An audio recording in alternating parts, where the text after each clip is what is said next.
you mangy dogs. Swab the decks and hoist the sails. The guns on board be needing some proper manning. Pieces of 8 and a fine wench on your arm. If your work be not too shoddy. Careful not to flounder too badly, though, or you may have to dance the hempen jig as we see you to Davy Jones.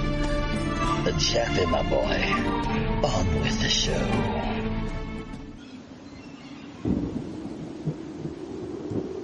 Welcome, everybody, friends, folks, foes, and fellow pirate mateys, to yet another weekly edition. This, in fact, a special exclusive report of Pirate Radio Podcast, episode number 343, Korea Dodges a Bullet.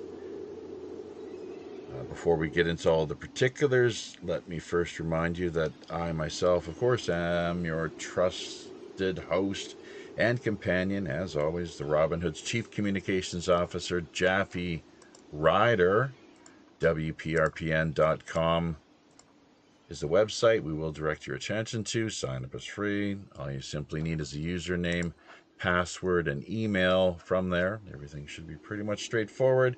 If you do happen to run into any problems along the way, do not hesitate in getting back to us via our main email address, pirate1radio@protonmail.com. That's pirate, the numeral 1, radio at protonmail.com. We'll take whatever steps are necessary, helping to smooth things over, get you sailing off into the sort of direction you hope to be. The email, aforementioned email, is also very helpful if you have any show suggestions or guest ideas that you'd like to bounce off of us. It's also what we use in conjunction with our PayPal. We, of course, have a Patreon presence, along with a couple of online merchandising outlets, not least of which is galacticfire.com, and the items that, as of late, Sonia Galactic has been producing via that end of things. Very much appreciated. So we accept digital love on all fronts, including the fact of just, liking, commenting, sharing, remembering to hit subscription, notification buttons, passing word on to friends, family, and coworkers. It's all really good stuff, obviously. And to cap it all off, of course, in case you weren't aware, half of everything we do manage to generate goes directly back to the grassroots, very much in conjunction with the whole WWRHD, what would Robin Hood do, ethos and philosophy. So, having said all of that, welcome once again to this week's special exclusive report, episode 343, Korea Dodges a Bullet, where we turn our focus to South Korea in particular. Yesterday's historic Supreme Court ruling stripping would-be dictator Yoon Suk Yeol. It doesn't really translate all that well into English, of course. Just makes for a few pretty easy punchlines. But anyways, Suck Yeol? Yeah, that's right, Alan. Alan out of Australia here, just waiting in the wings. For those of you who are wondering, Amos Dale 777. So, stripping him of all political power. Following his failed December 3rd military coup, the country was thrown into a state of chaos and unrest. World confidence was shook, and the Korean won lost considerable value. Naturally, there are a whole host of related issues we could discuss, from military to economic. Potential imprisonment of the now disgraced former head of state also looms large, nor is this the first time the attempt to seize greater unwarranted power has led to such tragic results. Thankfully, a new presidential election is set to take place within the next 2 months.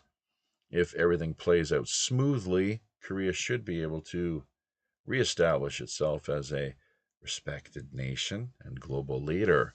Join us with your questions, thoughts, and comments as we further explore the issues, history, and implications of what the failed December 3rd coup attempt managed to unleash. Great to see that we already have a decent number of people join us across the various platforms, including Facebook, D Live, YouTube, homenetwork.tv. Oh, yes, and Telegram. We've got to get Telegram up and running here. So, Alan, if you'll just patiently stand by and wait for us to take care of that.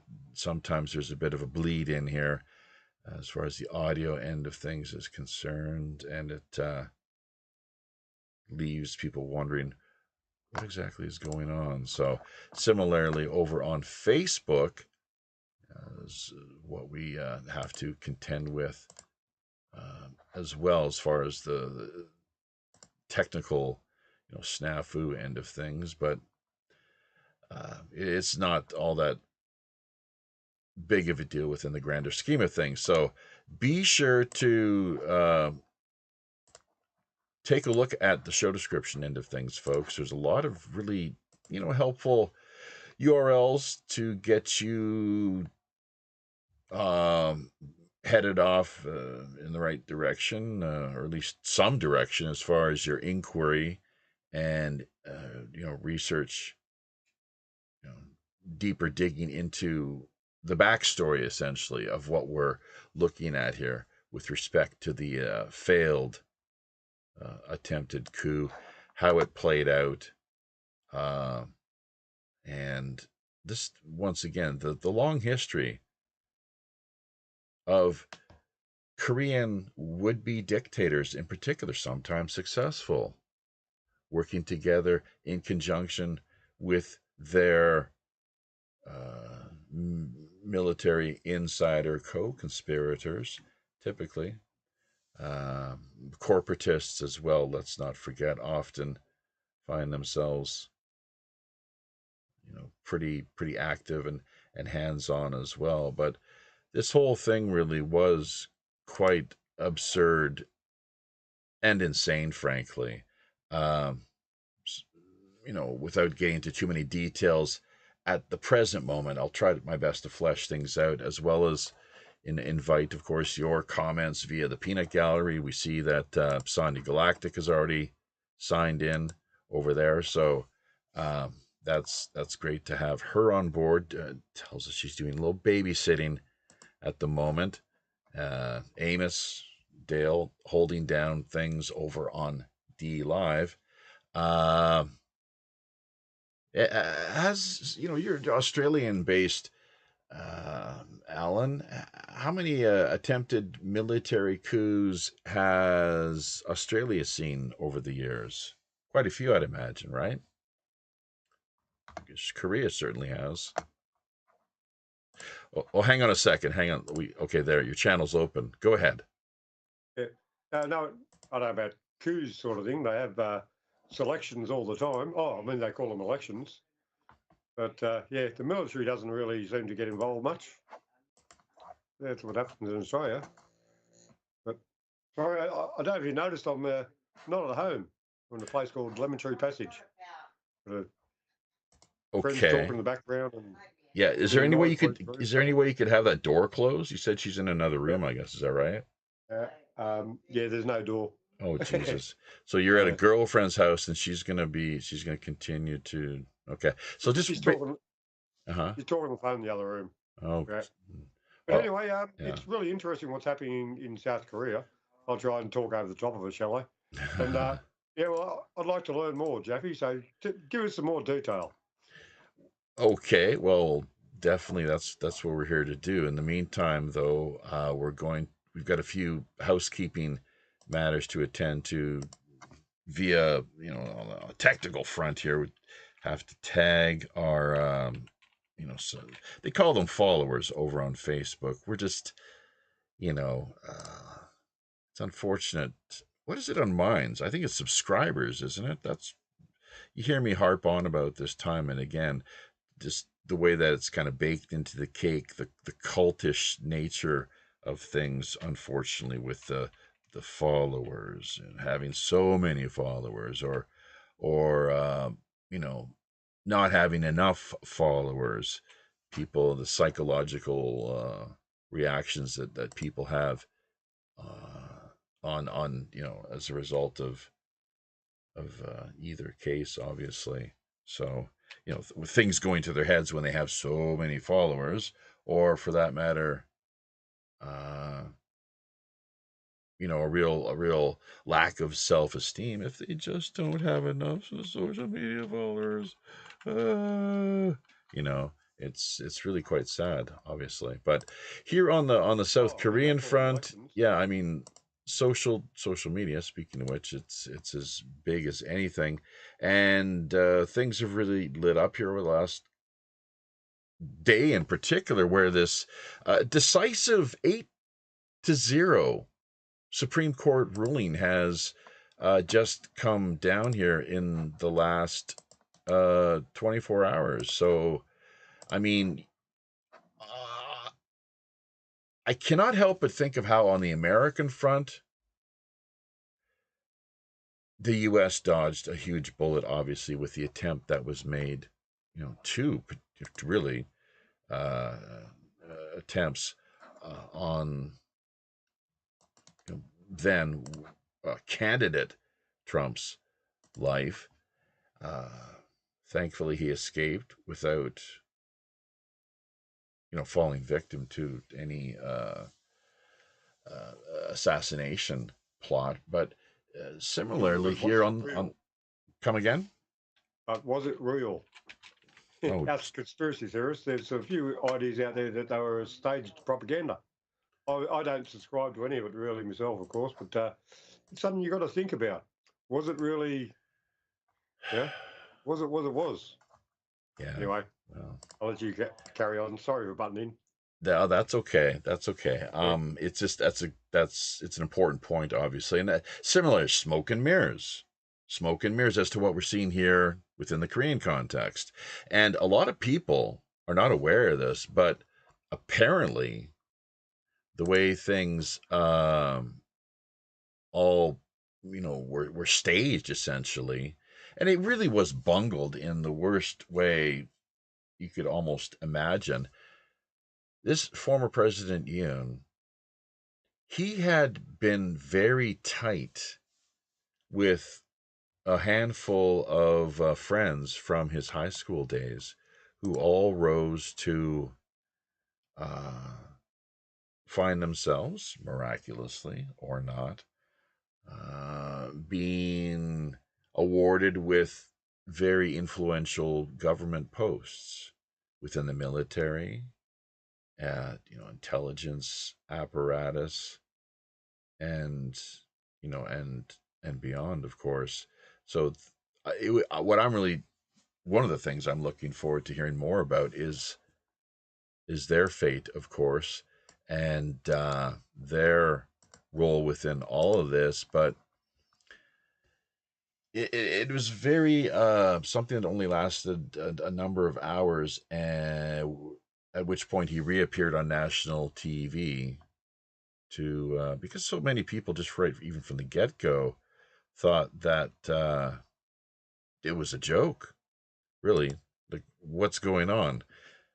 Uh, and if you look at things a little more closely, you see that it was it was a desperate ploy on his part, frankly. You know, to seize further power. He did not have the mandate at all to implement and put into place any of his policies. He was frustrated, hugely frustrated with the deadlock of the Korean uh, national political machinery, and was willing to take this huge gamble, which he rolled the dice and lost. So I'm going to see if I can turn on the screen share here and get you on camera myself as well here in just a few moments. But before we even do that, I should have done that from the get-go as well, because I think you were kind of left in the dark there as far as the intro was concerned. But before we do that, I'm going to bring something up here that maybe will help to give people a little more in the way of insight, the context of things, as far as what we were looking at.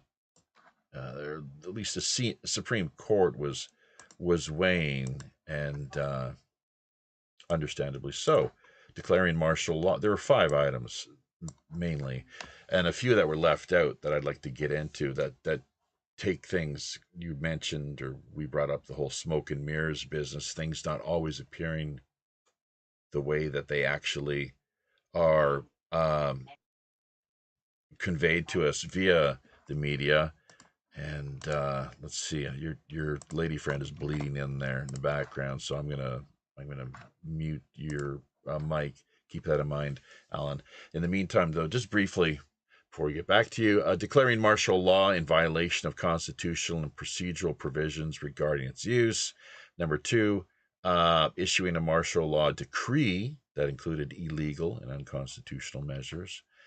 3, attempting to illegally block lawmakers' access to the National Assembly and arrest high-profile politicians. This is something I'd like to come back to in a few moments. It's really important. But yeah, there's some major drama that played out on the night of the attempted coup. And, thankfully, so many citizens, people in Seoul itself, heard about what was going on via social media, rushed out into the cold night to make their presence felt and be a part of essentially history as it was then unfolding. So special forces were ordered to be dispatched to the National Assembly, and he was really pulling out all the stops, including number 4, sending the military to take over offices of the National Election Commission. And finally, 5, ordering the arrest of certain judges, certain ones that he did not hold a favorable view of course. So, I mean, if this, of course, he in his defense, they deny all of the charges. Can you actually, can you see this clearly on your screen when I bring it up to this in this manner, to this, at this size, as it were? Yeah, I can see it quite well. Yeah. Oh, Yeah, it's all of them. Okay, all right. Okay. Yeah. So that's what we're looking at essentially, but it goes deeper than this, Alan, and that. So he, okay, number 1, okay, fine, speaks for itself, I guess, doesn't it? 2, Number 2, what's the illegal and unconstitutional measures? I'd like to know. well, that would be determined by the Supreme Court, which, once again, just to emphasize, ruled, thank God, because it was really up in the air. The whole nation was holding its breath. A decisive, unanimous 8-0. Do the people there trust their government? Is the question. I don't really think so. Not. I mean, does there's something wrong with them then? Yeah. Well, do people, what people anywhere on this planet trust their government? That's a huge problem. Government is a problem. The way that they operate as an institution, they need to do what they can to maintain the trust of the public, and as well as this legitimacy issue, of which Yoon, he did not have the mandate to, as I kind of touched upon earlier, implement his policies. Yoon Suk Yeol. Yeah. You could well, and the wife kind of warned me from the beginning when he was running for president several years ago, that he would potentially, stand to be a major threat and go about doing exactly what we've seen now, setting out to round up and target his political enemies, as it were, just people that had a different view or way of looking at the issues than him, and Has a because he's slightly different bent on the situation, or shall we say? yeah, well, he was a former high profile prosecutor, anti-corruption prosecutor, if you can believe that. And Yeah, I do. And actually, he sounds like a good bloke for what I've heard. oh, come And on, I'd like to know, is he a good bloke, or is he, another puppet? Or maybe he's not a puppet and that's why he's getting in trouble. you're kidding, you're joking, right? Now, for what I've seen, I don't know. I'm just a hick from Aussie. But for what little news I get through here, I get more news about South Korea through your station than I do from the mainstream media. But yeah, the guy said, for what I hear, he sort of sounds like he tried to implement some changes, whether they're good, bad, or indifferent, I don't know. But yeah, no one wanted to play his game. So yeah, what's the story there? I wonder. And that makes him a, a decent person or commendable. No, I wouldn't say a decent person because I don't know the details, and most of us never find out the details. Like as I said earlier, what was the unconstitutional things that went on, sort of thing? Like was it violence, or was it keeping people locked in their homes, or what was it? What did he do? Yeah, well, the Supreme Court would, well, as we laid out, like you're not aware of how that played out the night where he appeared on national TV and declared that he was implementing martial law, and everything that followed from that point, where special forces were dispatched and helicopters appeared in the skies over the National Assembly. There was a race, basically, for them to block and impede access of South Korean lawmakers to be able to enter the National Assembly and rule on this martial law decree, whether it was justified Yeah, or that not. doesn't sound right. Yeah, yeah, but what what were his ultimate goals? Was it more power for himself, or was it taking power off others? But all of the above, both.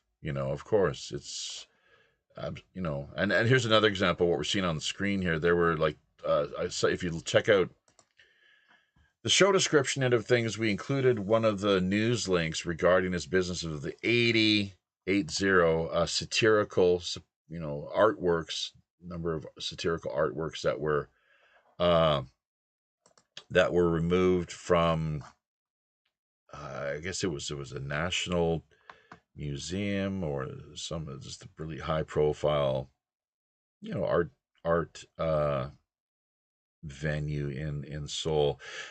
South Korea's presidents, by and large, have a very quite a history and reputation not being overly, how should we put this? Uh, they don't take self criticism all that well, and they have a problem when anyone even just pokes a little fun at them. In fact, going back to the 1970s, I was going to say Chun Doo-hwan, but I think the truth of the matter, it was Pak Chung-hee, the former dictator Pak Chung-hee, who was then later assassinated. And that's interesting too, his role in history, which I just found out a little bit more about last night. I'm going to bring up that link too here on the screen in just a few moments. But he essentially actively imprisoned and locked up any stand-up comedians that the country had. So, anyone you can you look at the industry as it is now, what you largely have are censored or self-censoring comedy That doesn't sound like groups. much fun. Well, look, man, what we're dealing with here is North Korea light. Okay, just to be, that's my essential. That's my way. I've been here for 20 plus years now, and I think I've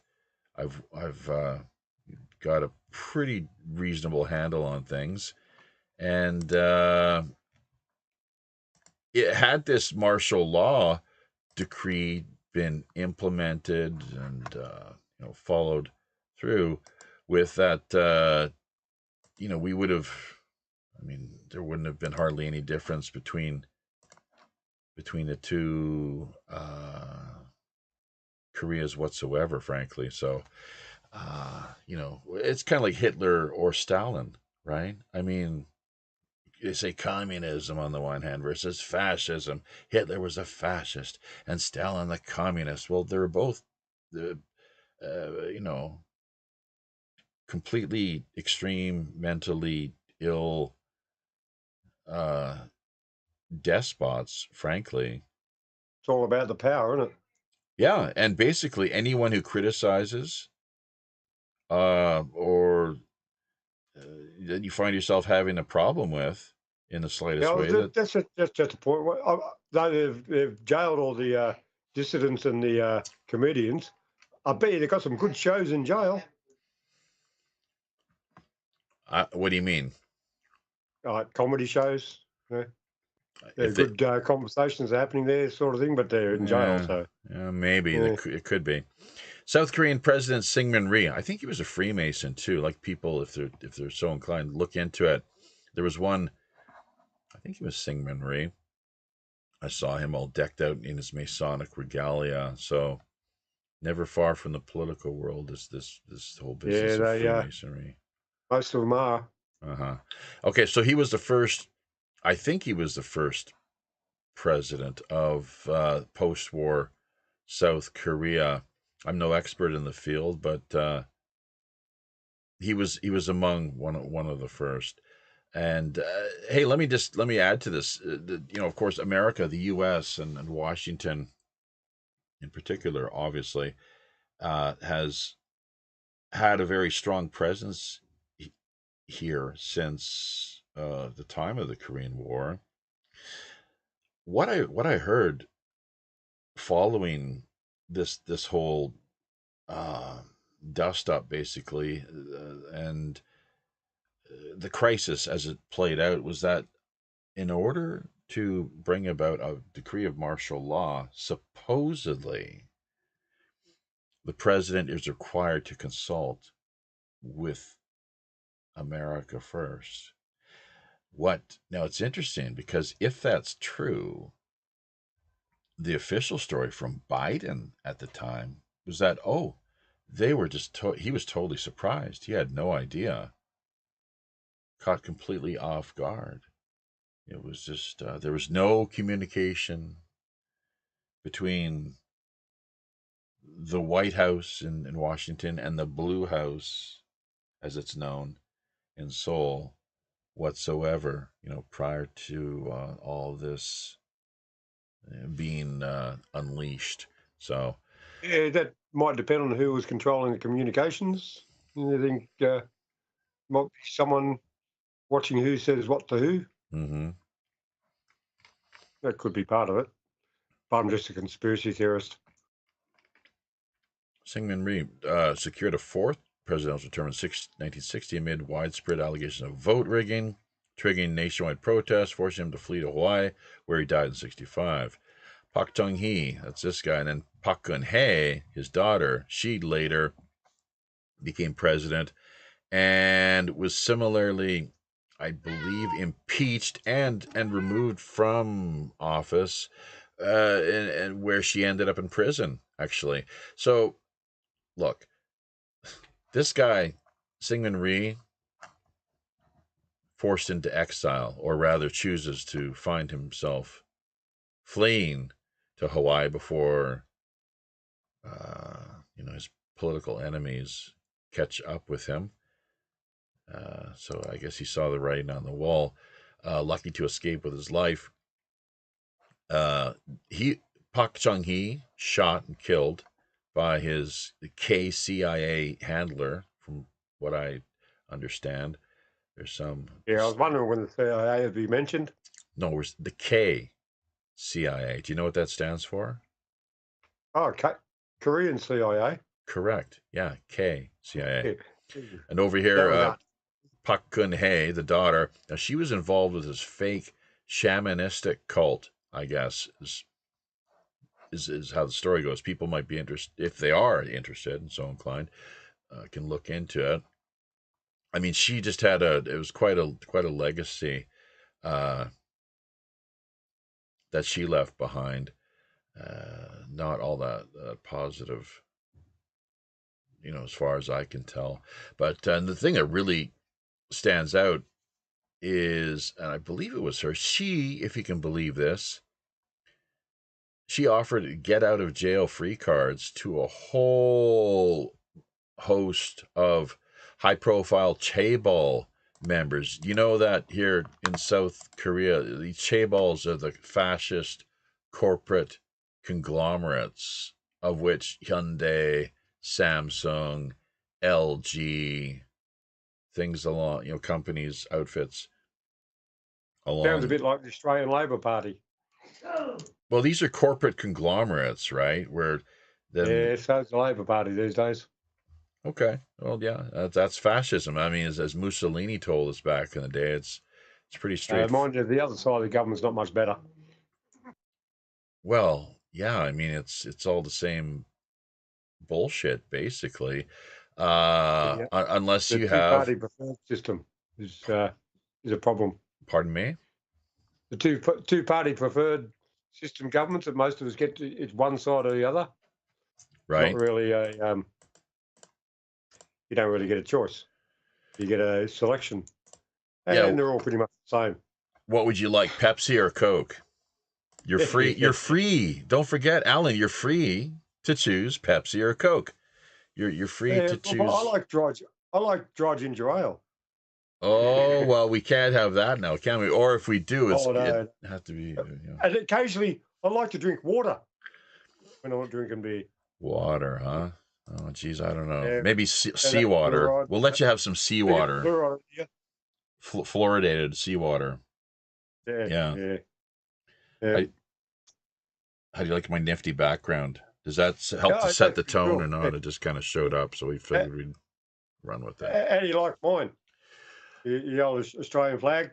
Well, it's an upside down Australian flag. It's only a bit of it, but Yeah, doesn't that in some way relate to? I'm not sure about the origins, but for some reason I'm thinking East, British East India Trading Company, something along those lines. Do you know well, the flag carries on. Do you know the story behind how the flag was designed, the inspiration? Come again? It's only a flag. It's not what the real people are about, Do you feel proud? Well, okay, we don't want to get this. Nationalism. Sorry, we're getting distracted. Right. Oh, we're talking about Korea. Actually, I've got a question about Korea. That's what we're here for. What was Korea like? Say, a century ago? I think there was a monarchy in place. Actually, there was a monarchy. Yeah, that was actually no, that was Japanese invasion time. Actually, they were under Japan. Oh yeah, you didn't know that? Probably did. Yeah, I'm pretty sure I've heard that before. Yeah. But well, okay. Before, say, 100 years before that, were they happier people or something like that? Well, before the white man came along, is basically what I'm saying. We can't blame Whitey for everything now. Come on. Yeah. Well, I'm a whitey. I'm apparently us whiteys are the only people that can be racist. So I'm just trying to find out what, we all get our alternative history of what supposedly happened back then, and you would have a unique perspective of what happened what the world was like back in Korea way back when? Because I imagine you've studied a bit of it. Yeah. I Was mean, it a cool place, or was it always wars and stuff? oh yeah, it's apparently it's the most look, if you look at the map, it's the bloody geopolitical linchpin to the region, Yeah. right? Because it's a peninsula that goes and it links to a lot of islands, basically, You doesn't have it? Japan on the one side, you have Yep. China on the other, basically, and then other, Russia to the north, but Yep. and which we saw all. Well, actually, that's interesting. Japan wasn't too high profile or hands on during the Korean War, were they? It was mostly China and Russia. Japan was in recovery mode at that time, I guess, and probably I'm not sure if the U.S. would have used Japan as a. Actually, you know what? That Japan was a place for the GIs military to take a little bit of R&R. If you watch MASH, you remember Oh, the that was on TV, wasn't it? Surely we can trust that. yeah. Well, Yeah. not a bad series, all things considered. Oh, mate, that was a great show. And, yeah, mate, how many times have you watched the reruns? Well, yeah, Did you? yeah. I mean, I've got them here. We got them here in the digital library, and we're always happy to, to go where if we're feeling a little bit on the downside, little dark and gloomy, as it were. That You watch TV? Fucking hell. Yeah, I feel no, sorry for you. no If I feel down and gloomy, I'll go for a walk outside. Step away from comedy, the screen. comedy, Yeah. Oh, comedy. yeah.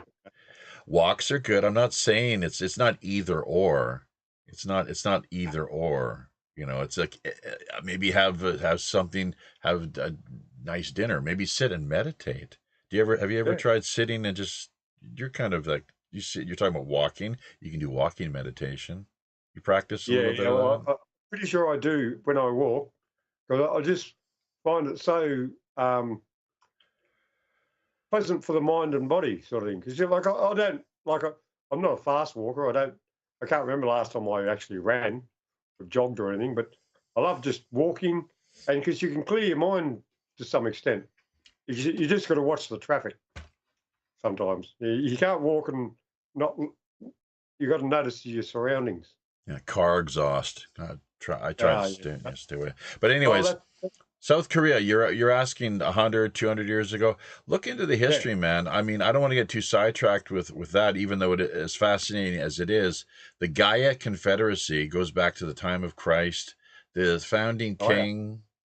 King Kim Surowang. A lot of Koreans they have the Kim surname, of course. Kim, Pak, Lee, you Trey. Yeah. You might have bumped into a few On a Koreans. funny side note, the new owner of the bakery, his name is Kim.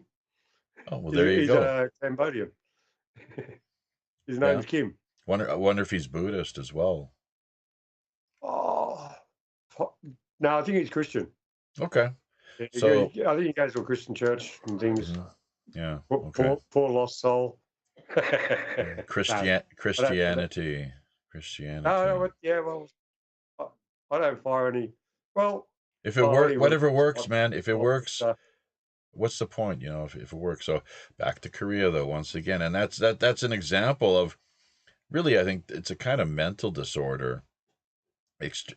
Marx referred to religion as the opiate of the people. yeah, For my take, the way I yeah, I see, prefer beer.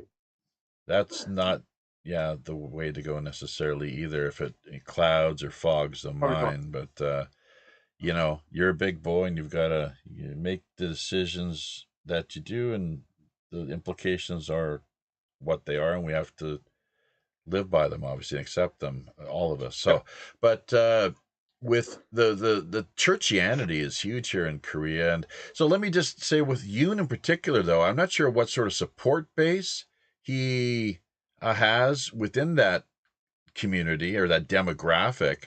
But they can be very extreme and quite like high strung, tightly tightly strung and to the point of major psychosis, where so much is kept inside of themselves, so much of an emphasis on it's the hanbyong, as I call it, with a sense of sadness and anger.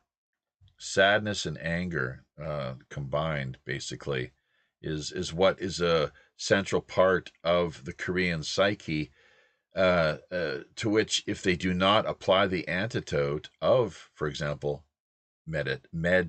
meditation, not necessarily medication, the pharmaceutical type that big pharma and big corporations want me, everyone to consume on an all too regular basis. But if people do not do the work and take care of themselves on a day-to-day basis in that manner, that they're going to get, whoever we are, we're going to get swept up and caught up in this state of, and with Koreans, once again, in particular, it's all about the anger and the sadness. Because, if only because, for example, as was mentioned earlier, they've been invaded.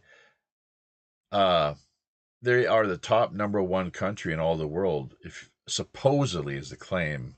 I've got to fact check this, but you look at areas of the world that have been invaded time and again, and South Korea's right there in the top of the list, unfortunately. So it's that's why things very, very, we wouldn't even potentially be here right now had Yoon got his way. He wanted to shut everything down. You criticize the guy, you say it, make a joke out on the street, or anything that's not favorable, it's forget about it. That sounds a bit like Australia now too. Yeah, well, okay. You're not allowed to talk about against the government. No, supposedly. Really? Yeah. Well, I'll tell you what. Who's the government? I thought we were the government. I thought the people were the government. Don't they represent us? And isn't the whole principle, the way the process is, that we're led to believe it plays out, is that it's elected representative, so-called democracies. So we the people.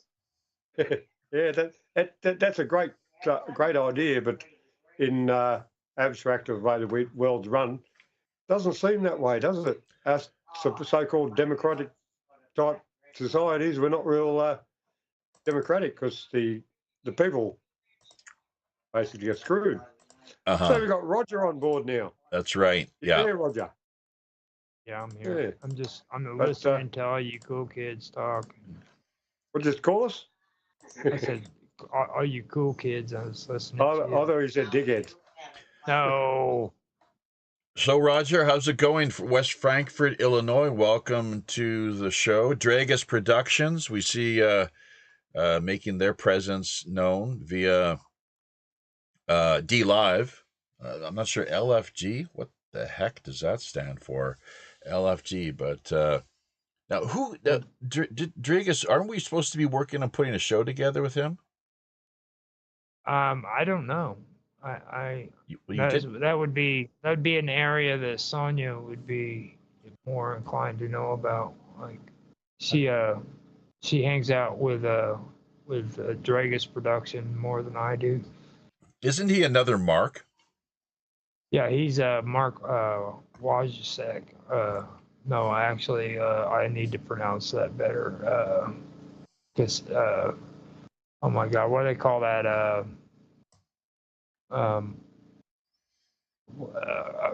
Wakashik. Oh yeah. What that's what his name is. Watashik or Wakashik. So he produces Censorship Sucks, and he also does Nancy Planetta's show. He produces Censorship and works with Nancy Pelosi. Wow. Or Planetta. Nancy Planetta, not Pelosi. Why does he promote censorship with Nancy Pelosi? Censorship sucks. I know, of course, censorship sucks, but if it doesn't, why does he promote it with Nancy Pelosi? Oh, You just drag me into the deep end of the freaking pool, don't you? We just blew our chances of doing a little collaborative work with Mark with that cheeky little comment.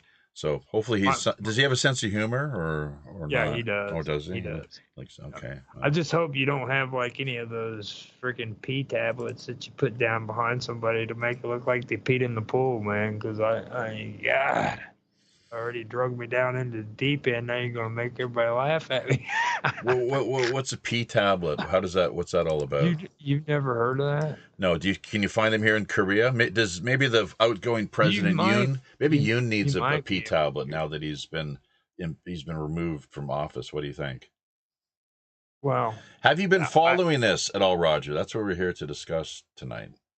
Now, when it comes to that, I've been curious about it. I really wish I'd have been able to follow it more. But like, from my perspective, what I'm finding out about it is like you guys freaking caught on to this 6 months ago, and it took this long for them to actually say, "Look, you're out." No, it's actually 4 months, December 3rd. But you know what I'm getting at, though. It's like that? 4 months. They had to go through bureaucracy to say, okay, look, man, this guy just tried to commit a coup. He needs to go. Uh-huh. That's insane. Due process. But he spent time in jail. He's already been in jail. Oh yeah, that's good. He's been in court. He's been in jail. Then he was allowed to return back home. I guess no ankle bracelet. No ankle bracelet. So we're going to try to. I think this is the one here that we're attaching right now. You can take a look at that file, and if it doesn't open for you, well, I'm not sure what we can do about that. Mark Edworthy helped to convert the ODTs that we're sharing there into PDF files. So, but there's a number of links, and one of the links we're looking at. We're going to get back to here momentarily. Before we do that, I'm not sure if you picked up on this or not, Alan, but I'm not sure. It seems like now you've got your girlfriend there. You're shacked up with for I'm not sure how long you're spending over at her place, but it sounds like she might have a little competition. Sonia really gushing over the way that you're on camera animal magnetism seems to be doing something for her in a real big way. So you better dial it down, or God only knows where this could lead. You know how women are. Anyways, jealousy factor. But he's Australian. Yeah, can you see this or not? Yeah, you should be able to see this. The screen share. So okay. So South Koreans still puzzling over why their leader declared martial law. Well, okay, look, man. He had an enemies list, okay? There's said to have been around 10,000 people altogether, and from what I heard, he actually wanted them dead. I mean, that's how extreme, how far he was willing to take things. Have them dead. Now, don't quote me on this, but this is what I've heard. Whether this might not be a good guy after all. Well, and that's just that's I'm not sure what led you to that conclusion. It was the Korean or the Australian media was trying to promote him in that sort of way. Is that right? Well, he wasn't really pointed out as a bad guy. It was just Look, it was really weird because I haven't really studied much into Yoon Suk Yeol. Yeah. But I love the name though. Yeah, check this out. Check this out. You want a quick little history lesson? What we've highlighted here: Pak Chung-hee, an army general seizing power in a 61 coup. Oh, look at that! It's another coup where some maniac is. Well, history repeats. Gee, that's unheard of.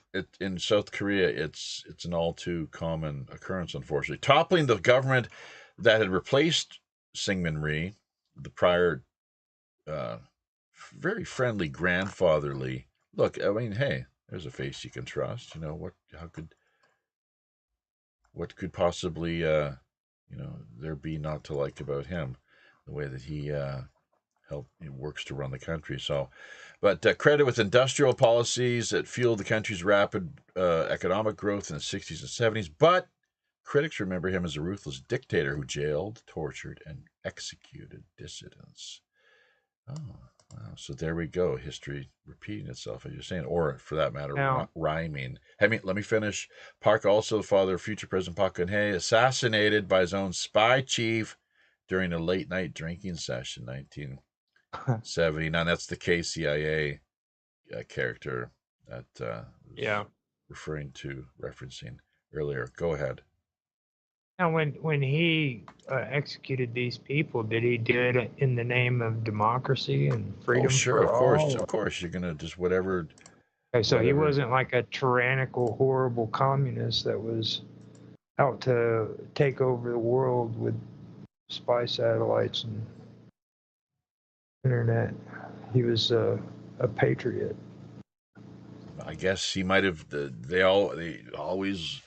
What is it that they say? It's a patriotism is a scoundrel's last refuge.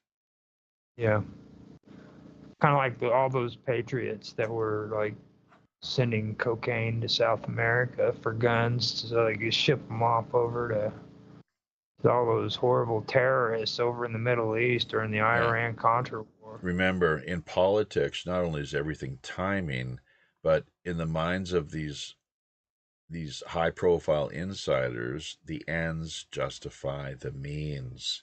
It's totally Machiavellian.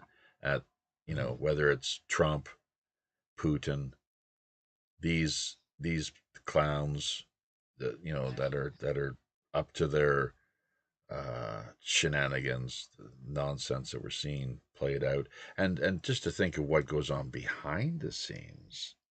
Like most people have hardly any idea.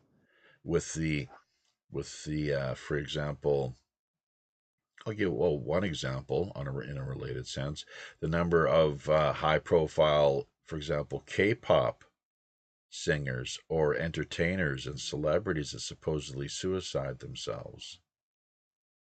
When really the truth of the matter is that all too many of them, as it turns out, are,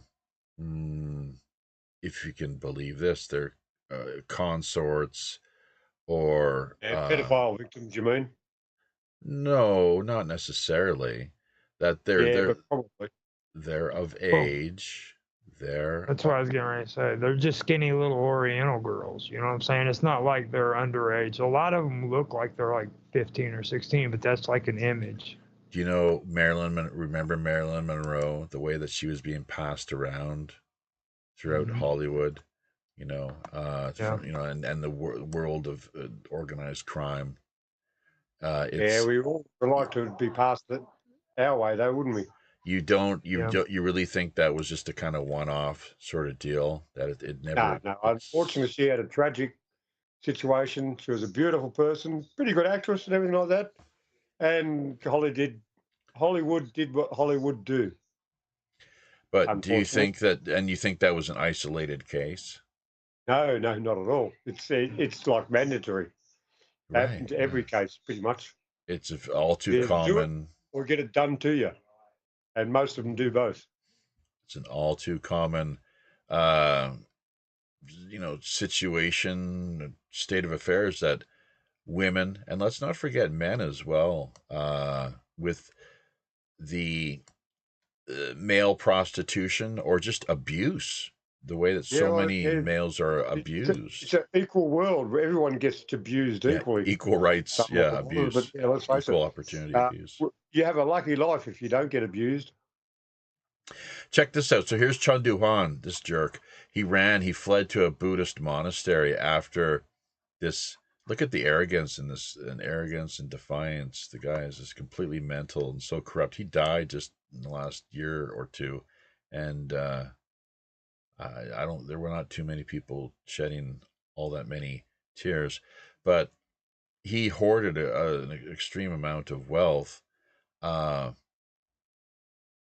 They're all corrupt, basically. They're all, almost all, very corrupt. I shouldn't go so far as to say all, but and you know what I mean. Come on, what country, what other nation state is there where this is not something that is just an institutional, systemic problem?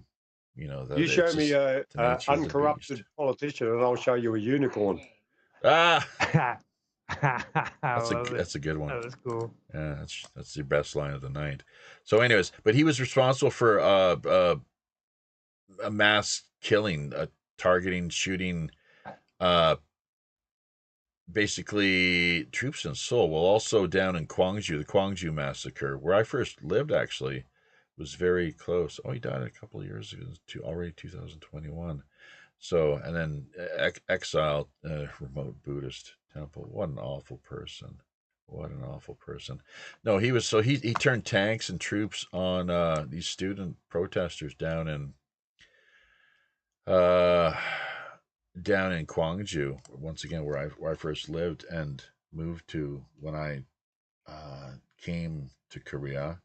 So that was really quite interesting because I lived very close to the Memorial Park. Hang on a second, we have a real live Korean here with us in the room, actually, and Oh, shit. very, yeah. She's just kind of wandered in. I'm not sure. It's a cross between, I'm not sure, human or panda. Not sure what exactly. We're talking about your missus, are we? Yep. Very, I already know. I'm coming to visit. very round, kind of Mongol, very round Mongol head. Oh, I'm staring right now at Jaffe's man cave, Alan. I'm sure you'll be interested to hear that. She's flashing me Jaffe's man cave. Yeah, I'm sure. Yeah. Yes. I'm gonna mute say out so something, I can all right. laugh. Okay. Now, I'll be right back. so the whole string of characters here, and once again, they're Ro, Tae Woo, and so on and so forth. Oh, that's just a nice friendly wave. And look at, you can see there's a face you can trust. So Elon Musk did it, so it must be okay. Kim Young Sam. Look at that. That's look at that nice, very friendly wave. So, Jeffrey, can you tell me, was there any Korean leaders that weren't homicidal maniacs? Any what? Was there any Korean leaders that weren't homicidal maniacs? Like the rest I of the don't world? know. I guess you'd have to ask them. Yeah. So, Well, you got one in the room with you, haven't you? Ask her. oh, she's a very friendly, kind of peaceful eco panda. Oh, yes. That's her main claim to fame. So, and cook. So, and homicidal. I don't Well, think she hasn't poisoned. She hasn't poisoned too many people, not yet, at least. So here's Kim Dae Jung and Kim Jong Il. I guess back in 2000. So I actually moved here. I came here in 2002, July of 2002, and yeah, it's been an interesting ride for sure. But stability, let's not take. I mean, look at the whole scamdemic, folks. How things played out throughout the course of that nonsense. Here's someone I believe was murdered. He was killed. They pushed him off a cliff. Actually, although world media reported that he leapt to his death with only one witness on hand, his bodyguard. Wink, wink, nudge, nudge. The bodyguard who answered to this guy. This He was wasn't his the boss. bodyguard, he was the pusher. Yeah. Well, the bodyguard apparently answered to this guy, and there's another face you can trust, obviously. Clearly, very, yes.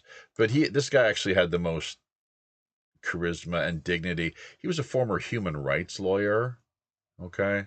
So I really do believe, I would argue that like he was a good man, all things considered, about as best as you can get. Kim Dae Jung has a very good reputation as well, actually. Very. That guy looked at like he had an honest sort of face, I reckon, that last guy you showed. No Moo Yeah. Hyun? Yeah, he looks like he's trying. They pushed him. Now you could say maybe he leapt to his death, or he was pushed. Now there's two. Yeah, by his pusher. Yeah, maybe he was mistakenly bumped by his bodyguard, like bumped off the cliff.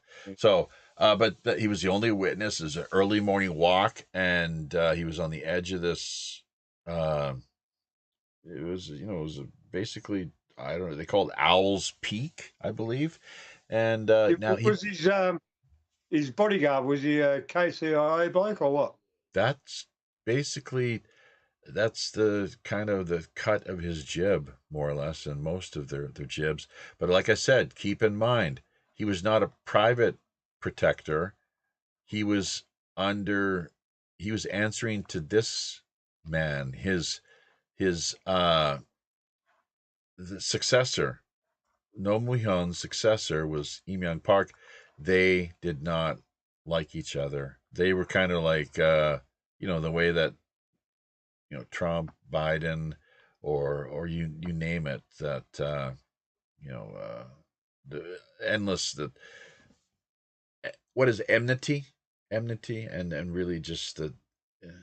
I don't know if you could go so far as to say outright hatred and disdain, but a lot of people do suspect, yes, because the bodyguard, once again, here's the thing: the suicide note, supposed suicide note. Oh God, there's Park Geun Hye. That's Park Chung Hee's. She doesn't look in a good state, does she? I think she's on her way to jail. Little, what is it, a prisoner sort of button she's wearing there. And people, we don't have time to cover the details. You can read about it down here. We'll get to it momentarily. But his suicide note was typed out after he was apparently dead, as far as the story goes, from what I recall the details. He lived. He was alive. He didn't die immediately after falling over the edge of Owl's Peak. But he was in pretty rough shape. The bodyguard changed his story about first running off to a Buddhist temple that was up the hill, maybe a few hundred meters, and then going down below, to the bottom of where the former president had fallen. Further instructions. Well, yeah, like he probably had his cell phone, and exactly in contact with, okay, where do we go now? The deed's been done. So they did fly into action quite quickly, because he then, whether he went up to the Buddhist monastery to seek help or not, anyone's guess, but that was one version of events he provided. Then he kind of changed the story. Oh no, I immediately ran down, picked him up to check on him at the bottom, and called for help, I guess. But picked him up, threw him over his shoulder, and hustled him off through the small little farming village, where very small and remote rural location where he's based out of at the time, and essentially threw him into the back of a van, where he was a black van that whisked up, kind of appeared out of nowhere, and found this former president, No Hyun, here with his hand waving. Villagers were there was a ruckus and noise and commotion, as one might imagine at this time. Villagers it was relatively early morning. They were coming out to see what was going on, and there were reports of people that the last they saw of him alive was with his hand reaching out, motioning, waving, kind of like frantically or desperately, as if in some clearly needing help from somebody, and that they slammed the door shut and sped off. To actually, and there's a similar thing, I guess, where with Princess Diana, remember how she was not taken to the nearest hospital? They did a similar thing with this guy here, kind of the more scenic route, if you follow what I'm getting at, unfortunately. So yeah, just a more scenic route to so the point where he was, I guess, either probably declared dead, presumably, DOA. I'm not clear on the details regarding that matter, unless the panda lady can help fill us in, but she's kind of a little dopey at times and unclear with respect to these finer details. Hey, did he arrive at the hospital DOA, dead on arrival? And wasn't he taken? He was not taken. No Muhyun. He was not taken to the closest hospital. He was taken kind of in a roundabout way to another further hospital. Is that the story? That's or you haven't heard anything along these lines. You forgot. Okay, she forgot. That's the way it goes with people sometimes. But yeah, he was a human rights lawyer, and I think basically a good man as far as professional politicians are concerned. Very good man. And so this guy, bad man, and very, very corrupt compared to the current former Yoon Suk Yeol. This guy was super corrupt. Lee Myung Park. This is what my adult students have told me. So Yoon Suk Yeol may have had his problems, but with mother-in-law, real estate deals, and the fact of he being married, Yoon Suk Yeol, to a high-level former courtesan, geisha. So if it's not these fake shaman cults that these people at the highest levels are affiliated with and working together in a close, intimate way, it's the geishas and the consorts, the escort ladies. So it's quite, there's so much that we could cover here and get into. Obviously, I'm assuming we've still got everyone here that now. Yeah, I'm still here. Okay. She looks like she's got a lot going on in her head, that lady. Yeah, well, she's the daughter of the former dictator Park Chung. Yeah, right. Yeah. Not even she was crazy enough to declare martial law. Nor was this buffoon. Yeah, he looks like a serious animal. That bloke. Oh, he was. Looks a little bit rodentish. Yeah, if you see him straight on, he looks very much like a rat. He's kind of cockeyed too. Yeah. So yeah, well, I'm a bit cockeyed, but that's beside the point. Well, no, he's like seriously. You can see with his lips and everything, just a little too. I don't know. These people. Rodentish. Yeah. And yeah, she looks like she's seen a lot. You know what I mean? She looks really. She's like wiped, like very. Drained in a big way. Now, she once again was responsible for freeing from prison hundreds. People can look this up. It was hundreds of these high-ranking chaebol members. She freed them. Corporate insiders that had been put away, locked up on charges of embezzlement and other matters, corruption. And my God, I mean, we just recently heard a story here where someone that we were actually... Were they true charges or trumped-up charges, though? Well, I guess we'll leave that to you. Yeah. She freed a lot of people, but, I don't know. I'm just, being the man in the middle sort of thing.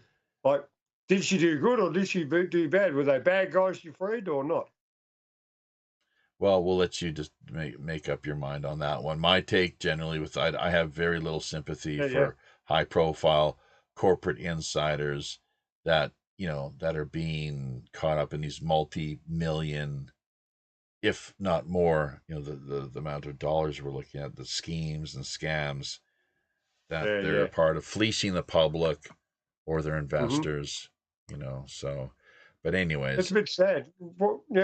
We should be living more naturally. We're so overgoverned, it's bloody ridiculous. There's got to be a better way, folks. Hey, where's Moon Jae-in? Why is there no Moon Jae-in?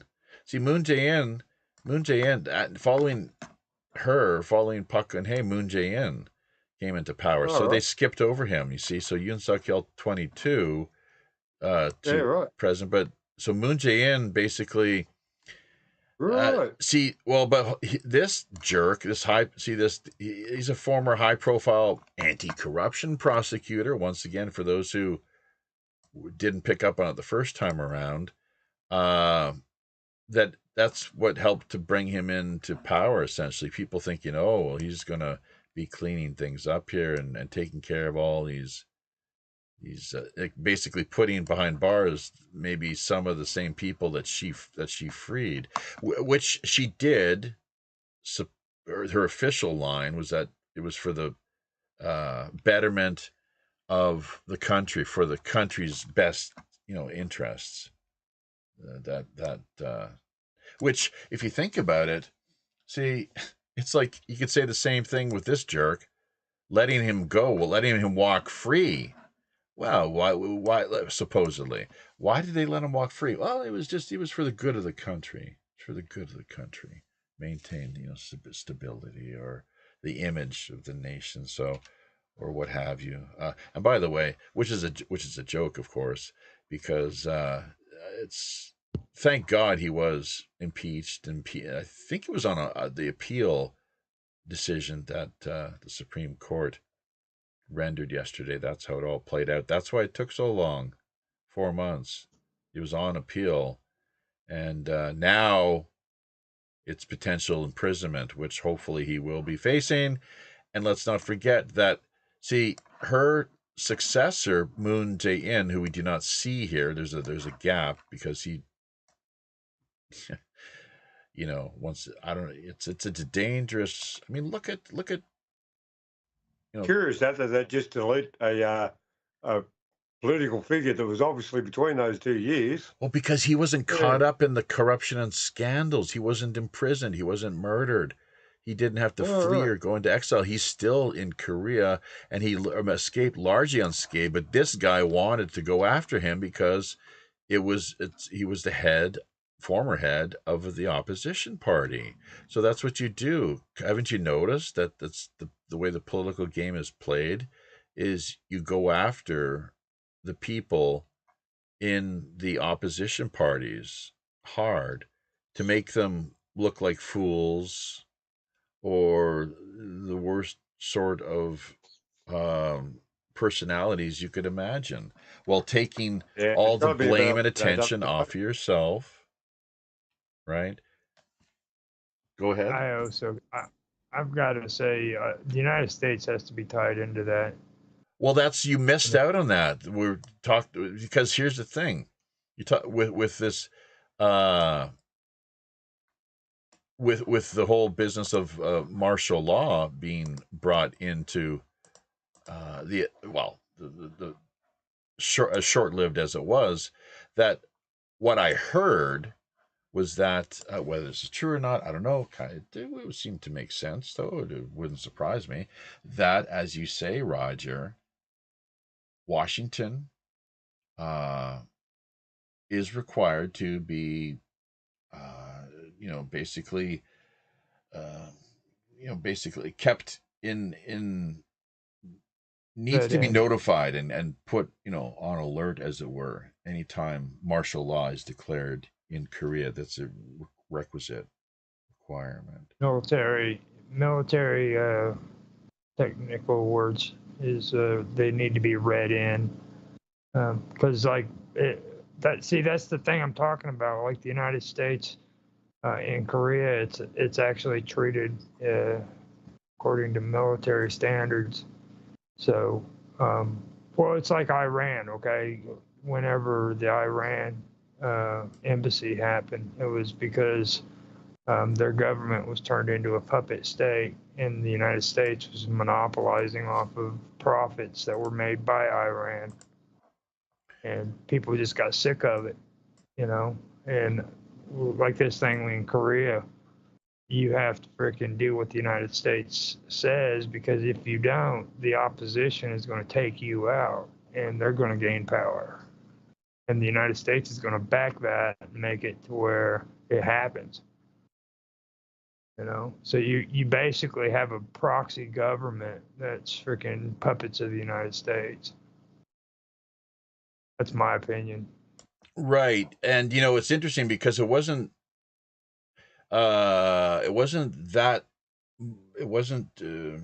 much earlier or much prior to all of this unfolding on December 3rd that Yoon had visited the White House. Do you remember? There could be some pictures that do pop up here in the slideshow where he was actually singing with Biden, "Bye bye American pie. Throw my Chevy to Abby will die. Whiskey and rye, bye bye American pie." That's a very bad. You think after all this time in Korea, I'd be able to do a better impersonation of how silly Well, I mean, sometimes. I'm just thinking of your wife in the background. I'm surprised she didn't pick something up and hit you so with that one, dude. Oh my god. Well, I don't think she's a fan of the guy. Why would she be offended? I So mean, well, may, she maybe is if Korean, Kim dude. Jong Un, if I was insulting Kim Jong Un, that's where she would draw the line. Like, nobody Yeah. like Kim Jong Un. So yeah, what does it say? Pro interview. Puk Hangun. So I guess the North Korean soldiers, something or another. Yeah, there we go. But yeah, I mean, it's this ever looming existential threat, the Korean War, And here's the thing: this guy, speaking of which, there were apparently, check this out now. The Supreme Court didn't talk about it. Most Koreans don't even know about it. But so the story goes. Little bird told me. Make of it what you will, folks. And let me just say before we, to context things, that general disclaimer: the views and opinions expressed on behalf of myself, the show's host, and our guests do not necessarily reflect those of either the wider listening audience nor the show's sponsors. Nor are we here to offer any formal legal, medical, or financial advice. So, but yeah, look at that shot of the cold weather here that continues to really linger here, working to do all we can to get spring off to a decent start, and it's just not happening. As earlier, people that caught us during the first part of the show probably noticed I was wearing a scarf, and then trust me, that wasn't just for show either. But now where are we going with the conversation with Yoon and the details? So, like, there was a kill list apparently. That's one of the things. Not just, and this is one of the impeachment charges, that targeting political enemies as they're seen, or just opponents, and anyone that dared to question this guy was immediately seen as a North agent of North Korea. That's how ridiculous the whole thing was. That if you dare to question this Yoon character who was working to have himself set up as South Korea's dear leader, that would then automatically make you an agent or supporter, an ally of the North. That's just how extreme the rhetoric was, and the really, see, going back historically too. It's important to look at things in a geographical sense. The map of Korea, the Pak Chung-hee, following the Korean War, the relationship with Japan, very important from the standpoint of how the country itself not only was divided north and south, but also east and west. And so with the eastern part of the peninsula, that there was a very strong working relations with Japan, investment, capital, everything necessary to help generate the so-called Korean miracle, I guess, Korean industrial miracle.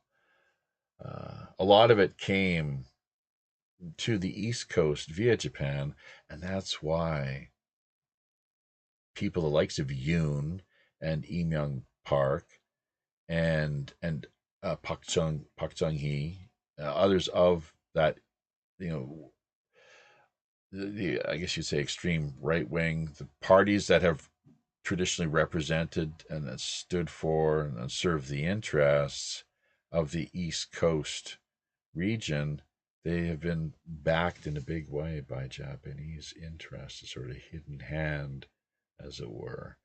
Now, in the Western, from that perspective, I really couldn't tell you. Is it China who maintains more of an influence? America, clearly, in a big way, yes, with their military presence here.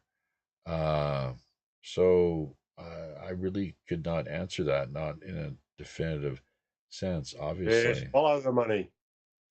Absolutely, follow the money and keep keep your eyes to the sky. The chemtrails here, a little bit. Oh, there's actually is that Commander Quack?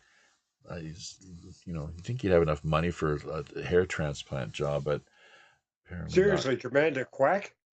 Is that Yeah, real? yeah, yeah. So we're looking at there in the slideshow. So, but here's the thing. He kind of there was a now was he ordered directly by Yoon? He was on made to appear on the stand. Was he ordered? The question is to help orchestrate the raid, essentially the storming of the National Assembly, or not, blocking, effectively attempting to block legislators from making their way into the assembly so that they could vote on this decree of martial law, which thankfully they did without anyone Did they getting do what they were told or not? the military, Was the Senate or whatever, was it blocked from people or not? the vote. Did Well, people refused entry? that's what they were trying to do, and that's one of the issues. Did they? It wasn't very successful, was it? No. No, well, yeah.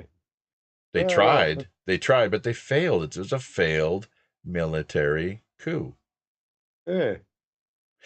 Now he's Oh, well. having to face the music, to pay the price. Yes. Hopefully.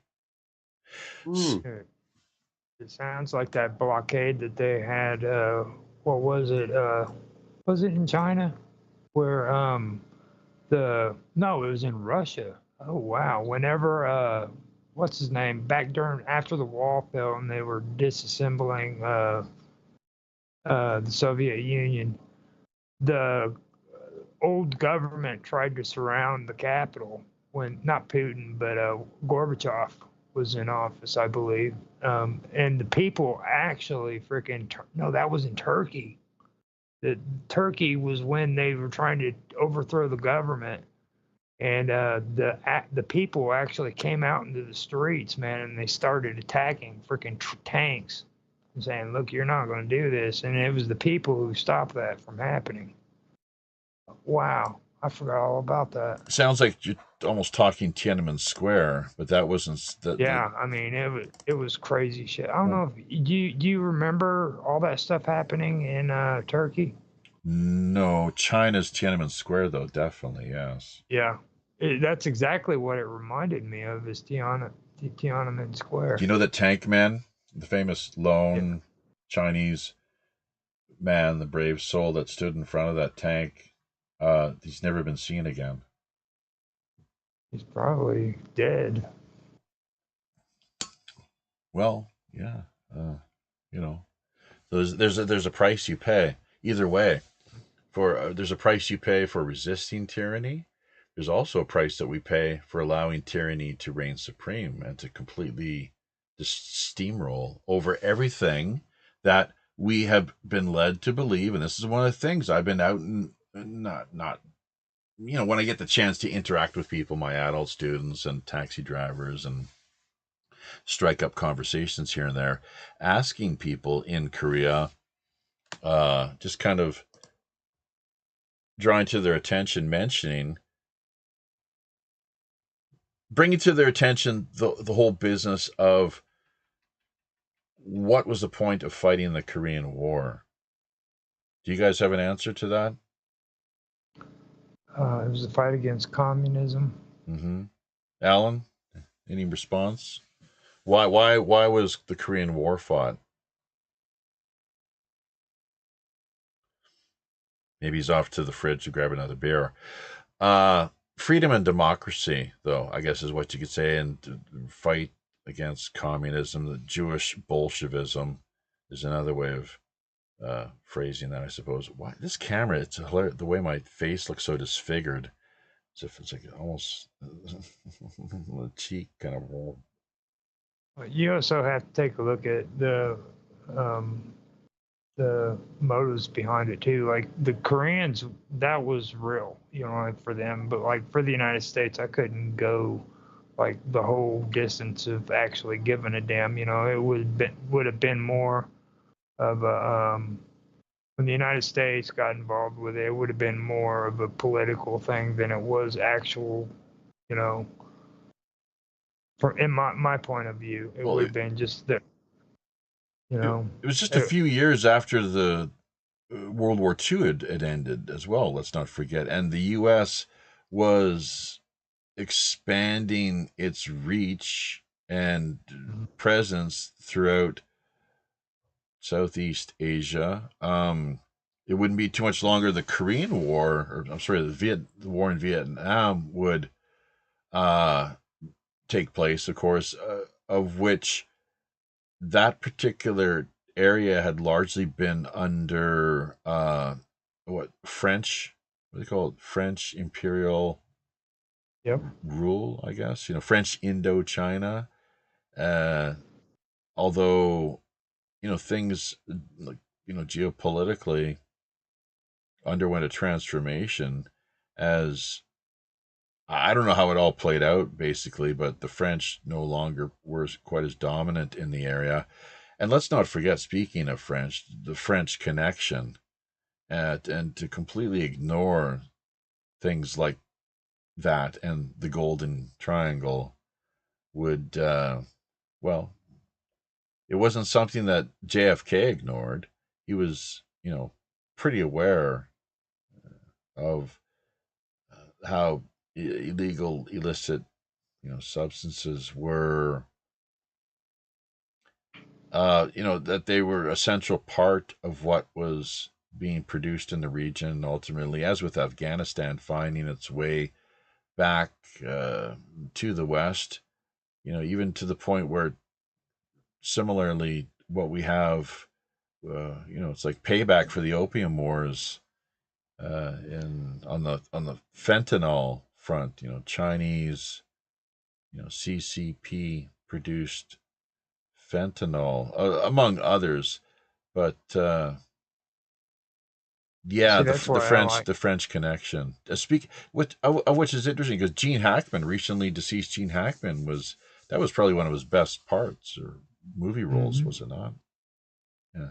And that's the reason why I like the old 70s and 80s conspiracy theories a lot more than I do now, because it had meat, you know what I mean? Like they talked about the paper wars during that time when it came to the drug wars, where these governments would just fabricate papers saying that they did this and they did this in the fight against drugs, and they weren't. They were actually pushing these drugs through Cambodia to Vietnam and I think you're talking about Nixon's war on some drugs. Right, exactly. And it was all just one big fabricated lie. Well, yeah, you know, misdirection is so. You always when the powers that be, big media, as you know, for example, and the political insiders you find that are being interviewed, you know, on a routine basis, they want you to look in one direction or one area. I think we all understand that. It's like, you know, it's not so much what we're being told is what they're ignoring. So we got to keep an open mind when it comes to these things. Definitely. Throughout deception, thou would do war.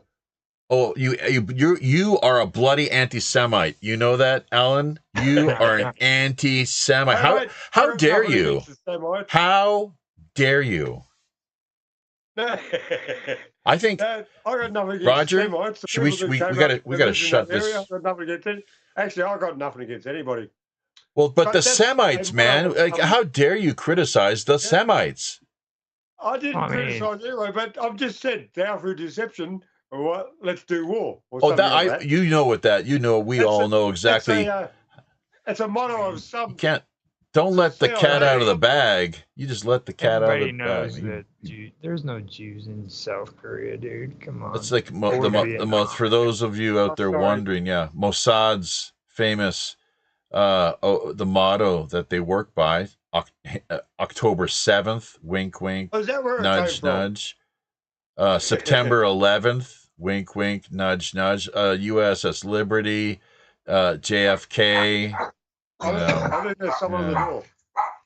Oh, they're already there. They work fast, don't they? Yeah, they just come swooping in.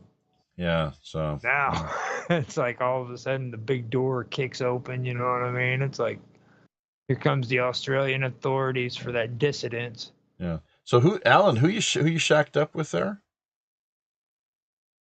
It's his woman. His new squeeze. This is who I'm talking to. My friend Joanne. Come sit beside me. Hey, Say hello to Joanne. Jeffy.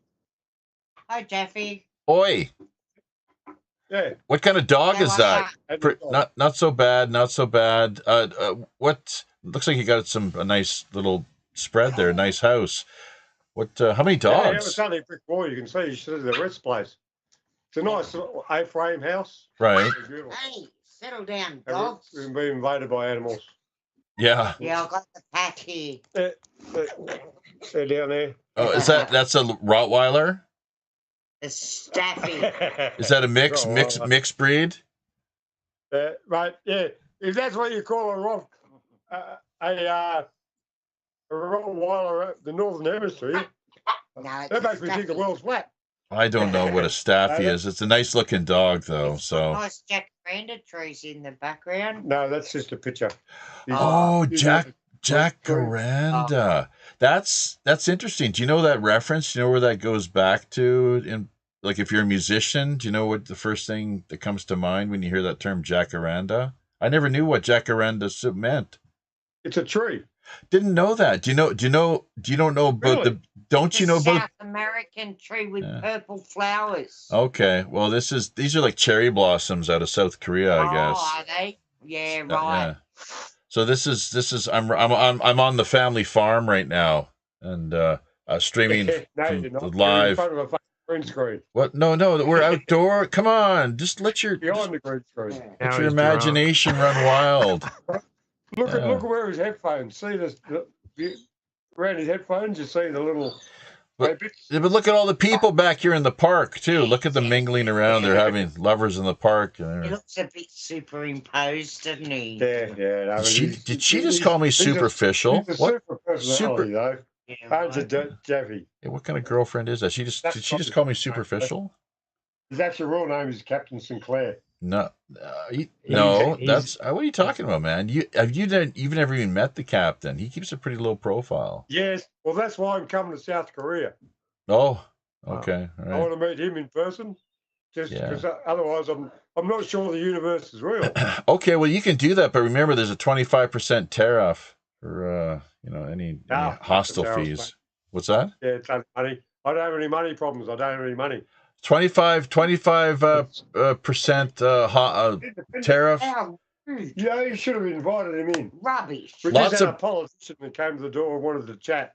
Who? Jehovah's I Witness. no, I would have said, come in on the show. No. JW. Yeah, mate, that would have been good. Jehovah's- Imagine an independent politician on Jeffy's show. That was a local Ah. politician. That would have been. He looked like a bum. I look like- That's a politician. That's a politician. They all look like bums, man. Oh, Every I one see. of them. What party? Put a suit on them and just let them roam. Were they you know, Korean? don't- Korean politician? No, we're in Australia. Yeah. Okay. And Yeah. so, what party were they representing? There's a few Koreans around, but there's more of. Asian. Come on. What party was he with? The guy at the door. Independent, apparently. Oh, Oh shit. I see. Yeah, I told him to Move Yeah. on quickly. Yeah, mate, when I first arrived here, mate, in their front yard, they're going to, because we've got an election coming up, they're going to fucking poster up for the local politician. I Yeah. felt like running it over in my bus. Oh, I see. What party? Yeah. What party is that? Independent. That was the Liberal Party. They got a Yeah, picture of some Liberal Party dude. right. He got one thing I did like about him though, he's got crooked teeth. Oh, really? Yeah. Okay. So look, David Wilkes. We got David Wilkes, DK Spiracy, Surveillance. All right, man, and everyone else that we mentioned here prior to that, of course, too. Drigas. Do you know who Surveillance is? No idea. Richie Valens? Okay. Surveillance Oh. is actually surveillance. Oh, okay. Well, good for And them. that's DK's other channel. So if you see surveillance, Uh-huh. that's DK too. I see. Didn't you know that, Jaffy? I don't really Don't follow. think I don't follow people all as closely as some no, might but think they do. I do. So. Surveillance is DK's. Oh, other channel. okay.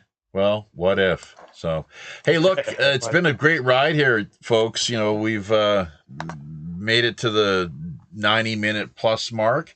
I'm not sure if there's anything more that you've got question-wise or thoughts or comments, or are you clear on where things stand, where we're headed? I've got a question for you. Uh-huh. What do you see for South Korea's future? If what? That's a sensible question, either, isn't it? I'm sorry, what do you, excuse me? What do you see for South Korea's immediate future politically? Oh, I thought you said, what do you see if South Korea shoots you? I don't know. Well, I don't know. Try something like this. If Look South at Korea shoots you, I'm sure you won't have anything to yeah. say. There's there you see. Bye, pie, Shabby Levy, and you can see in the background there that faggy army guy. They're just having a big old laugh over the whole matter, and Biden, just chiming in with his support and glee. But that's what I'm getting at, though, in case you haven't managed to connect the dots, is that would have been an opportune moment for them to discuss this matter of him having frustrations with his political agenda and feeling that martial law would be the solution. That's what he needed in order. And he didn't have a mandate at all, like I said, the legitimacy. And you can see his approval ratings up on the screen here, tanking. So he was really very desperate. He came in, he was voted in as president by just a very razor thin margin. And, we have no idea the sort of things, the conversations that take place behind closed doors, amongst these people. We have no idea. No, you can imagine, but just it is what it is, right? So, I mean, what do we got? The Bilderbergers, the World Economic Forum, and so forth, endlessly plotting and conniving, and steering committees and think tanks. Steering committees and think tanks. Those are the two, and NGOs, non-government organizations. So that's really what, if people are wanting to, it's best that they keep an eye on and take note of. So as far as... And the thing is, all those things have been put in slowly but surely over the last however many years sort of thing. It's been an ongoing process that's been happening for so long. But most people don't understand that it is an ongoing process that's been going for hundreds of years. And if they understood that point of it, then they might do something. But until then, well, most of us ain't doing shit. Oh, we're talking about it. We're doing some good, because sometimes what we say might influence someone else. But more often than not, we're just talking to each other. Fabian's... Having a good time doing it, making some good content, surely. Because the issues are important and they must be spoken about. Right, are we doing any good? Better than doing nothing. Fabian socialism, and as you talk about this incrementalism, the boiling frog syndrome. That's really a large part of it. And the fact of how, for example, not only with the eugenicist agenda being implemented, played out, pursued by the power elite, but the so much like on the communist front as well, with the gradual taxation to the point where nobody takes anything home anymore. It's all taxes. That's just one example. But yeah, the Fabian socialists and the boiling frog syndrome, where, as you kind of were alluding to, Alan, that's exactly what we're up against. And there is a war for your mind, your heart and mind. It's been that way for thousands of years. This is nothing new that we're up against or finding ourselves struggling to overcome. So it's full spectrum dominance as well. Need I remind our listeners, the water we drink, the food that we have provided for us on the supermarket shelves, the lawfare, endlessly weaponized lawfare, targeting people just ruthlessly, unfortunately, and the worst possible way imaginable. Education, big pharma, the media, the mockingbird media, just the history books being whitewashed, and this half truths at best, frankly, is what we're up against, what we're looking at. Well, resistance is not futile. Yeah, working to educate ourselves a little better as well. That's the step in the right direction. But I think we do a little more than just talk about these things. I know I do, at least when I'm engaged here in the real world. I talk more with people in, like adult students, taxi drivers, people you bump into in a store or coffee shop, you name it. It just depends on the. Mm-hmm. And that is one of the biggest, most important parts of us in this industry, shall we say, should be doing. I do it myself. Whenever you're talking to people outside this digital world, that's what you do.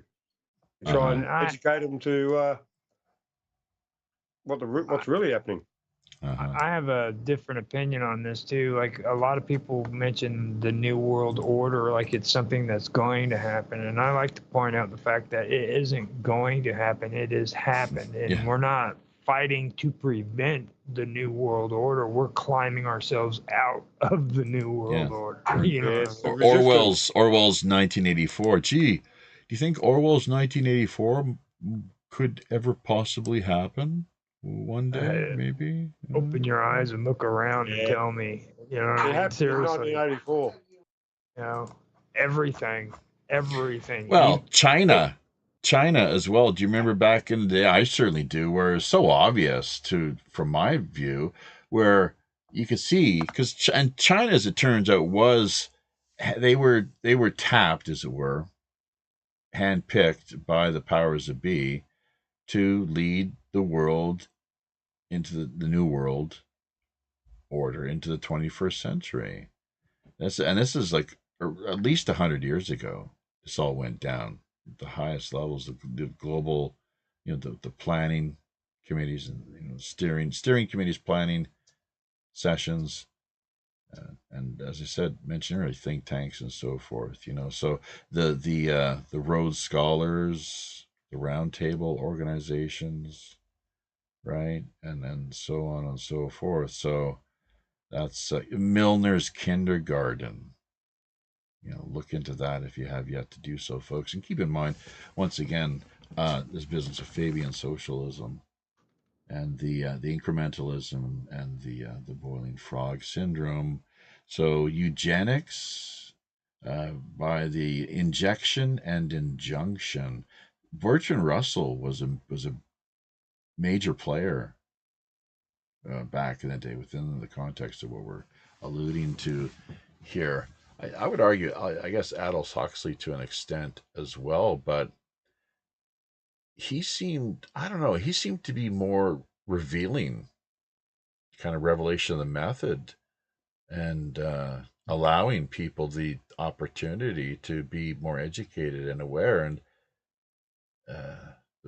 with the fate of of the world, destiny, future of the planet left in our hands, all of us, doing what we can to work with the situation, the power that we do have, and making the most of it, right? So, but anyways, it's multifaceted and multi-pronged, and it's just good to see that we've dodged a bullet here via South Korea, is what I would argue, as we bring this special edition report of Pirate Radio Podcasts, episode number 343, to a close. Alan, Amos Dale, 777. I just thought I'd jump in and say, well, I'm going anyway. I'm taking the dogs for a walk. Good stuff. Yeah. I'm up somewhere else visiting and stuff like that, going to do some stuff. Thanks very much. Shut up, dogs. Thanks very much today for allowing me on the show. Cheers and beers, everyone. Remember, Amos Dale 777 over on Twitch. That's the channel people want to look out for. That's the one that we promote. Yeah. Thanks, mate. Cheerio, guys. All right. Happy sailing, my friend. We'll talk again soon. Good night. All right. So Alan is making his way out the door to, as you said, take care of his girlfriend's needs. Her animal needs. His basic instincts. I love that. Yeah. Roger. Now, I'm not sure. You don't have to do none of that. I'm just on here hanging out with you, dude. Yeah, but hang on a second. So, no, what is this going to say? Is were you live streaming as we were here simultaneously, or? Yeah, or... I was. Okay. I was. Well, no. What happened was I had to do my show, and it ended up going way later. So I ended up getting off of there so I could come in and be on your show afterwards. I see. Well, that's good. And the one thing that I talked to Naroki about, I have mentioned to him politely a few times. He seems to just ignore me, whatever the case. But when we do these shows, we've got our set time here. We put things out, and this is actually a special edition once again, where we were thinking necessarily of even doing anything this week. So, but as we typically do, Tuesday and Friday nights, 8 p.m. Pacific time, 11 out on the East Coast, and then of course, it's Wednesdays and Saturdays. It's 12 noon South Korea, or Tokyo time zones. But the bottom line is, try not to live stream on top of one another, so that rather we can work together to better promote each other in a community sense, obviously. So, right. But the archived end of things is always helpful as well, too. Let's not forget. So Roger Hansen over on Minds, you're doing a hell of a job, and it's great for you to thanks for reaching out and voting with your computer mouse. That's what people do here, and all of our listeners as well too. Sonia, DK, Amos, of course, they're adding a few comments. Mark Drigas Productions, good stuff. Hope to get together at some point and have a bit of a chinwag, share in some of the latest scuttlebutt. as the pirates, the digital pirates of the high digital seas so often like to refer to it. Look at those happy faces. They're pretty pleased with the results, aren't they? So, yep. Yes. But his supporters are not in the least. Go ahead. I was just saying, I think you and Dragus would do good on a show just to have a conversation with one another. Now he's like you about the F bombs and keeping it clean. You know what I mean? I told him ahead of time. I told him you're not the one to worry about. It's always the people who come on your show that have the hard times keeping it clean, and I'm notorious for it. So I'm not leaving myself out of it. You know what I mean? No, Like we're you the don't ones that. drop you're F you got like F bomb light at best, frickin' this and frickin' that. That's not a profane Yeah, term. I know, but Hey, still. look at that smiling face. There's a face you can trust. Got the nice, great peace sign. It's like, what could possibly go wrong? It's like Bob Dylan sang The about cool guy. back in the day. Sometimes Satan comes as a man of peace. So, on that note, we plan on being back here Tuesday night once again with the news, 8 p.m. Pacific time, 11 on the East Coast. That's 12 noon Wednesday here, if either Tokyo or Seoul or where you call your uh, you know home base and primary residence, of course. So David Wilkes, best voice on the airway. Thank you so much, Airways. It's a lot more than the voice, is what this whole business requires, David.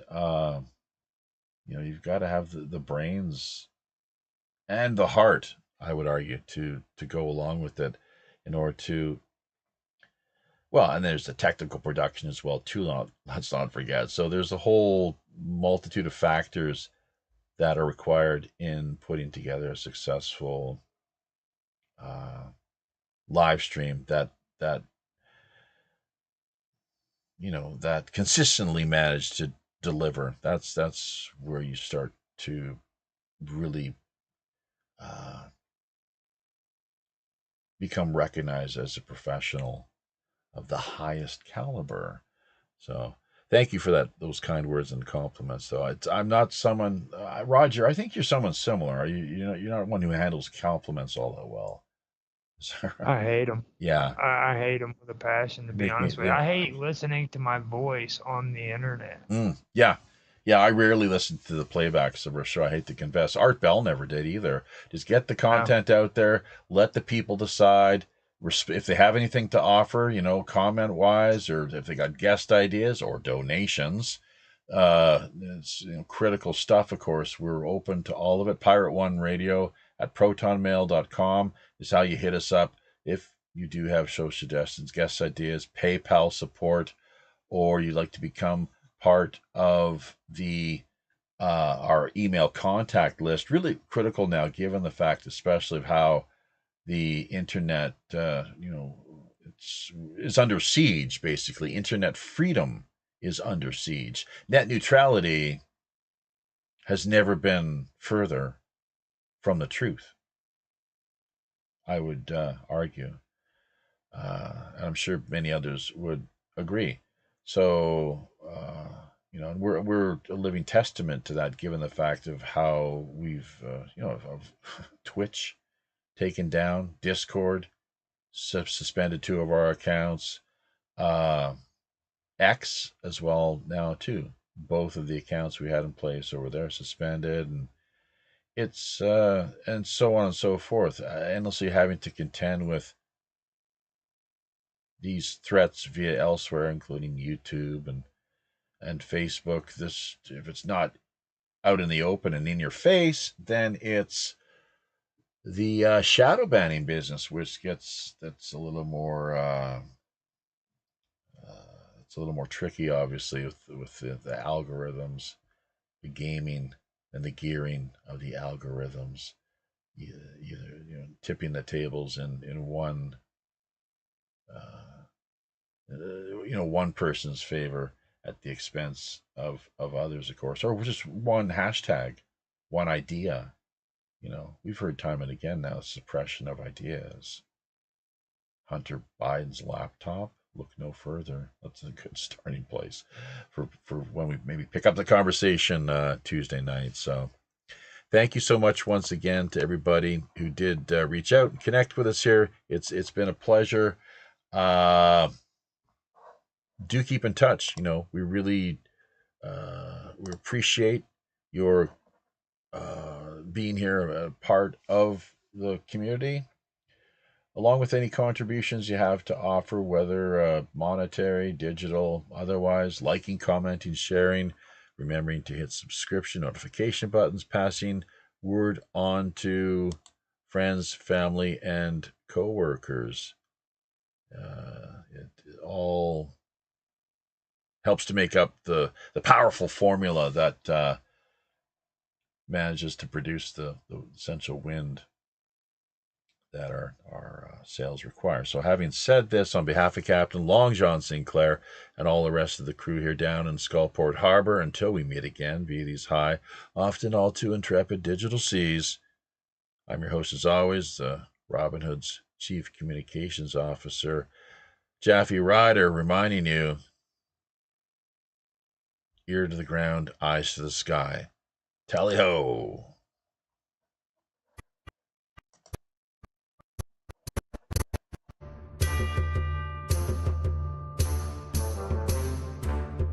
Aye now, there we be.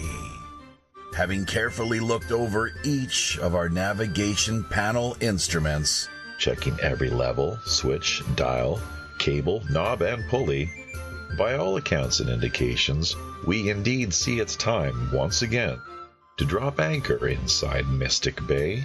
draw an end to yet another week of World Pirate Radio Live. Remember, If you're looking for a little more animated online action, keep in mind we've likely got yet another great free-flowing Rogues Gallery after show coming up for the next hour in one of our more premium exclusive and remote digital underground online pirate hideaways.